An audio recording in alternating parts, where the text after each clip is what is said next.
Hey all, welcome back to the Fire and Water Cooking channel. I'm Darren, and today we're going to talk about Costco whole primals. Cutting steaks from the Costco whole primals. I'll be right back. Smoking, grilling, getting hot and hotter. Sous vide and chilling from fire and water.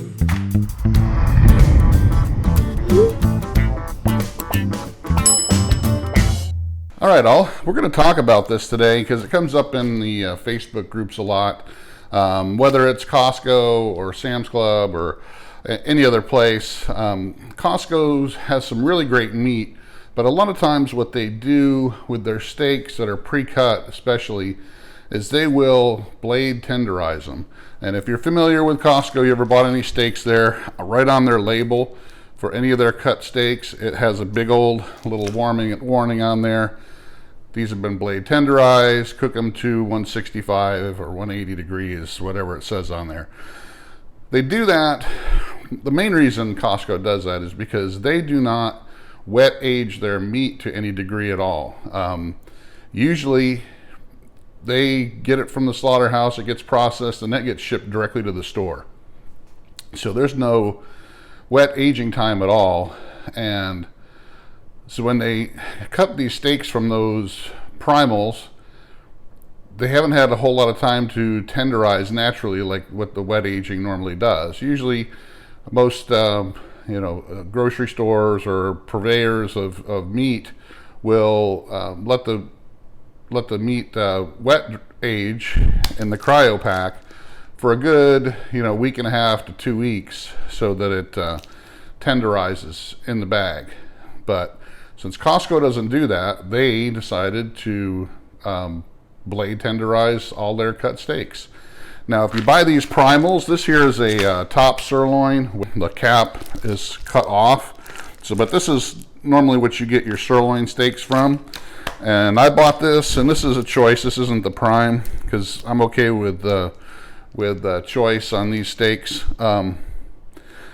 And they don't blade tenderize these because they can usually sit in their store in the case for a good week and a half.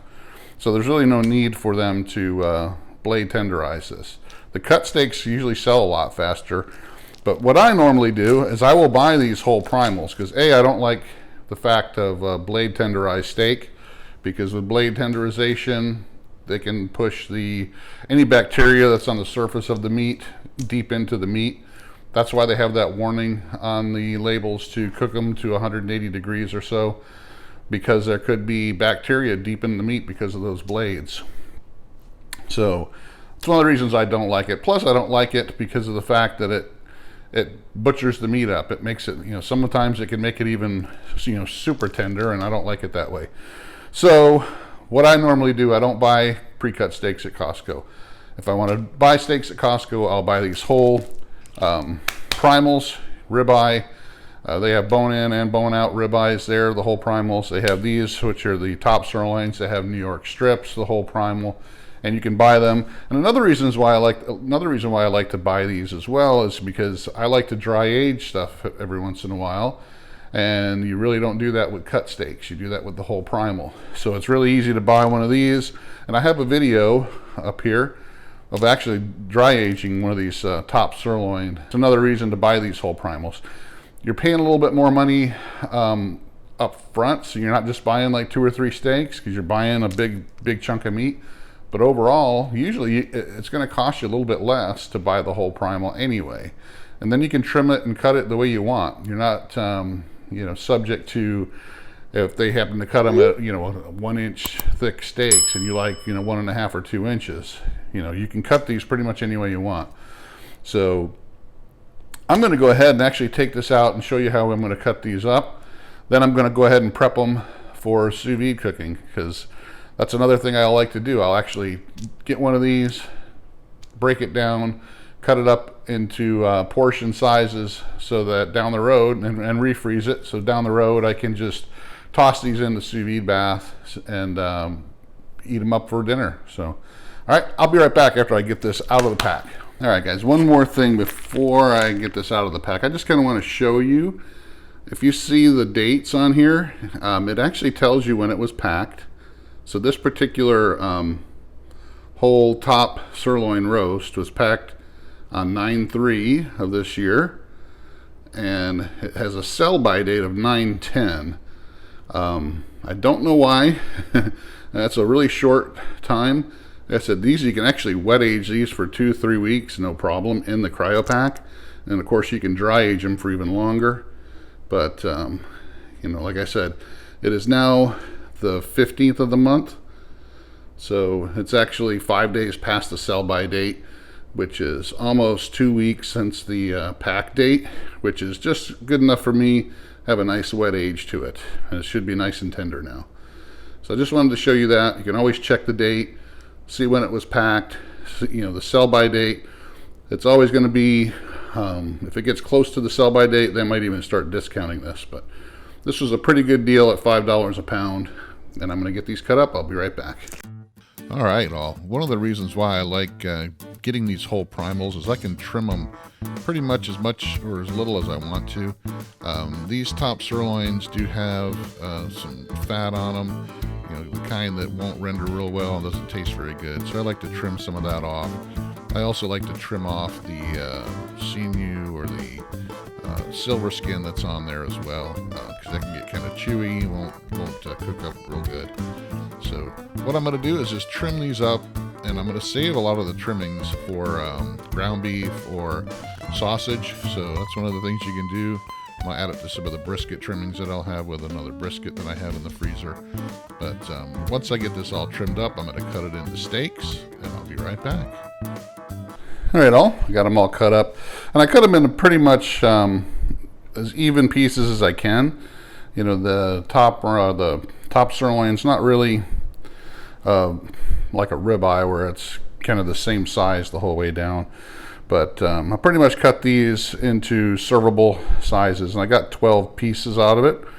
So 12 steaks, and as you can tell, I got a good amount of that trimmings, fat, and some of the there's some meat attached to those, so that will be great for making sausage or even, you know, ground beef for hamburgers and all that. So I'm going to save that and mix it with some of the brisket trimmings I'll have later in a week or so, and I'm gonna freeze this up for later. So now that I got all my steaks trimmed, I'm going to go ahead. I like to cut these up and pre-season them and then freeze them. A lot of people think that you shouldn't season your meat before you freeze it, thinking that it's going to brine, especially if you use a seasoning that's got salt in it, because it's going to brine the meat, which the freezing process stops that. It can't brine the meat after it freezes, so it may brine it while it's getting up to the freezing temperature, but a little brining is going to be okay. So the benefit of it is going to be I'll be able to take these steaks right out of the freezer and toss them in the sous vide and cook them up and have a really good dinner. So I don't have to worry about taking them out of a bag or thawing them out, seasoning them up again, and all that. So I will season them up again a little bit after I take them out of the bag. So I'm going to use the Fresh Jack's Keto Chop House that they sent me. It's actually a really good rub here. I like this. With all the Fresh Jack's seasonings, you can really smell them. They're really a fresh product. It's not been sitting on the shelf for a long time. So this has got some great basic seasonings: garlic, onion. It's got smoked sea salt, cracked pepper, paprika, rosemary, thyme, sage, ginger. A lot of good overall steak seasoning. So I'm going to go ahead and I'm going to season all these up the same way. I'm going to put 6 steaks in each bag. I'm actually probably going to cook up one of these bags tonight, and the other bag we are going to have another time, so I'll stick them in the freezer. Probably going to save you a little bit of money because you'll be paying a little bit less per pound. You'll be able to trim them the way you like. You'll be able to cut them in the size you like. Like I said, these I cut a little bit more than an inch, about 1.5 inches or so.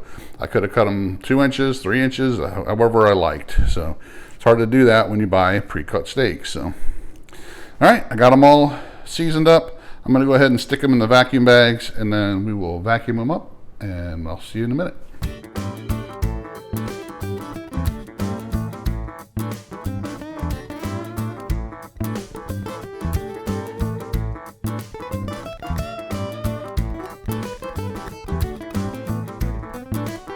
All right, guys, that's going to be it for this video. I'm going to go ahead and get these thrown into sous vide. I'm going to cook up 6 of these tonight, and I'll make another video down the road when I take the other ones out and cook them up for dinner. But tonight, this is it for this video. I'm going to get these in. I'm going to cook them up later.